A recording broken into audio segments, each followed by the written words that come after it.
Dogs seem to never let anything get in their way, and you're about to meet one dog who proves just that. Her name, Helen Keller. Yes, Helen Keller.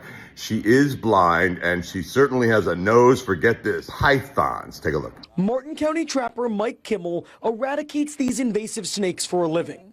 And unlike most hunters, he brings backup. On the boat and in the truck, Helen doesn't know what to do, but once her feet hit that island, she goes right to work.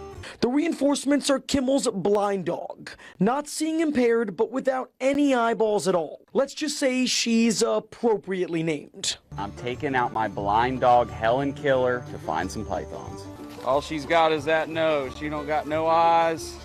She barely got any ears. The Python Cowboy says for his trusty steed, it's a blessing in disguise. An amplified sense of smell, helping the pup track down the elusive apex predators that are notoriously hard to spot in the wild. It's always extra rewarding to be able to take a dog in a bad situation, a rescue, a dog that's blind, whatever it may be, and to be able to give it a purpose.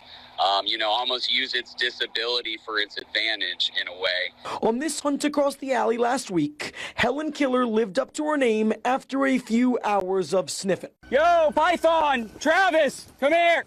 Good girl. Good dog. Come here, baby. You can tell this dog has no natural fear of snakes. Look how close she is to this double-digit footer. Burmese pythons aren't venomous, but they definitely don't want to go home with you. And their bite packs a punch. She was definitely smelling it, and she went right to it. What a good girl. What a good girl. Who says a blind dog can't hunt, son? It's a benefit, if you will, of her blindness. About as easy as it gets right there. Hell yeah. Helen, that's what we're talking about. Another notch on her belt, son. Something Kimmel says makes this dog a 1 in a million companion. It's hard to find that dog that has that drive, has that in them to want to find a snake for you. I've been very lucky with Otto and a few other of my dogs, but I've gone through a pile of dogs that just didn't make the cut. Just today, Kimmel FaceTimed us from the Everglades after another successful blind dog hunt. The Python Cowboy says he hopes people will watch this story and look to find the perfect furry friend to turn into their next python hunting accomplice. I'd like to see the state get more behind some kind of dedicated dog program with real dog handlers, get a team of people out here hunting it.